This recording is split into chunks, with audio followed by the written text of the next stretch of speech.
So could you share some of the misconceptions or myths that are prevalent in the voice industry? First of all, people think that no, I'm not a voice to be reckoned with, or I cannot be a voice artist. A total myth. Anyone who doesn't have a voice aberration, who doesn't have any problem with speaking, like stutter or any other issues or lisp, they can become a voice artist. So the first myth that I cannot be a voice artist is gone. Second, voices cannot be trained, they are inborn, which is not true. Any person with a normal speakability or normal voice who can breathe, who can understand, who can do breathing exercises, can turn his voice to be better.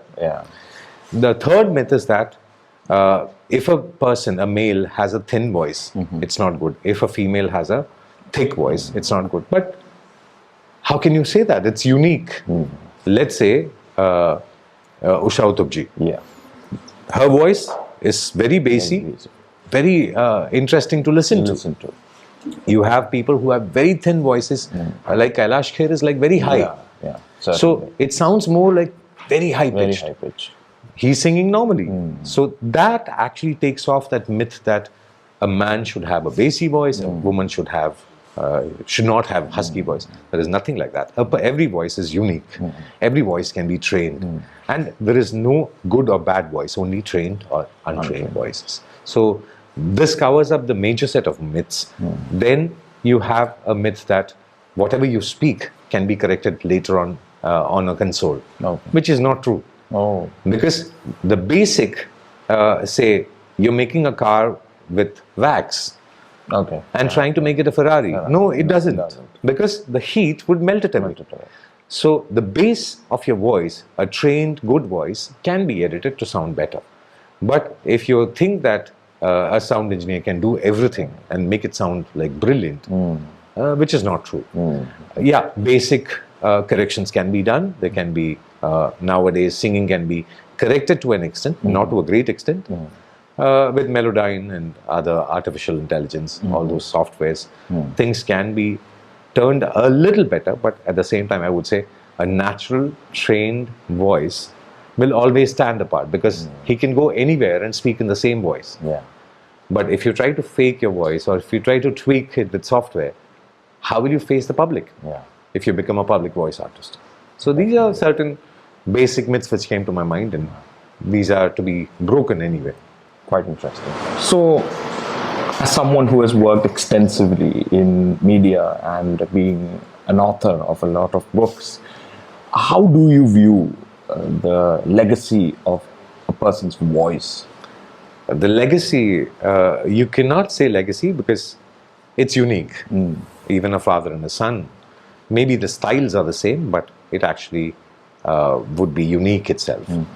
Now, the voices I really cherish, those voices which remain in my heart forever.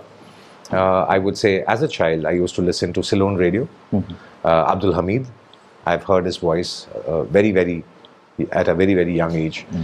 Whenever he used to come, Indru Pirandanal Kundadum Navargalukku. So that kind of, that bassiness and that mellow, soft voice he had, that really stays in my heart.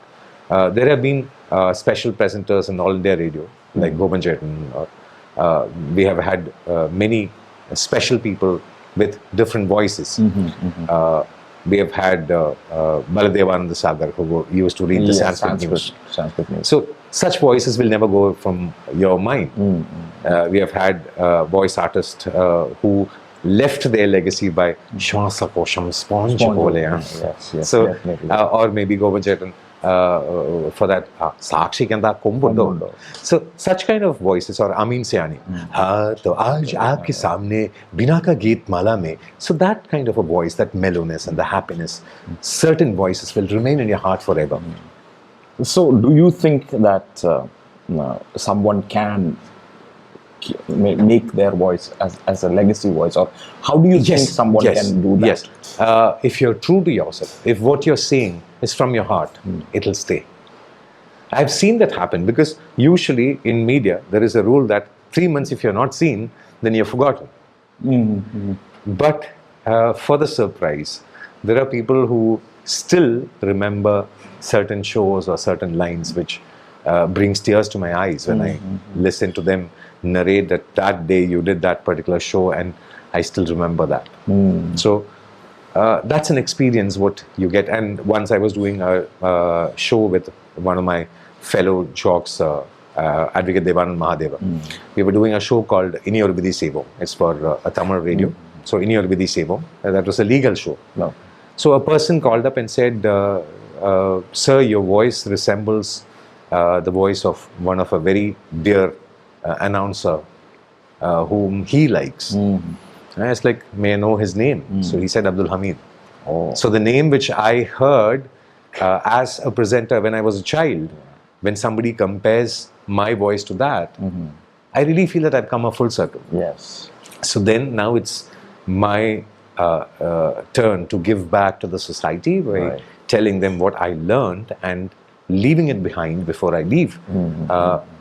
It should be there with people and the techniques and the kind of nuances which you can work on and make your voice sound as good as possible. Why do we actually think of, say, when we say God voice in English, why do we say Morgan Freeman? Yes. Why do we always think of Amitabh Bachchan for a voice? Because there was a time when his voice was rejected, still accepted as the best voice in India, or maybe in every film industry, we have certain people whose voice will remain in the heart forever. So the legacy is how true are you to yourself, or even how notorious you are. Oh, yeah. Sometimes notorious people are remembered, but I would mostly say that it all depends on how true you are to yourself. If you're true to yourself, then your voice is going to be remembered.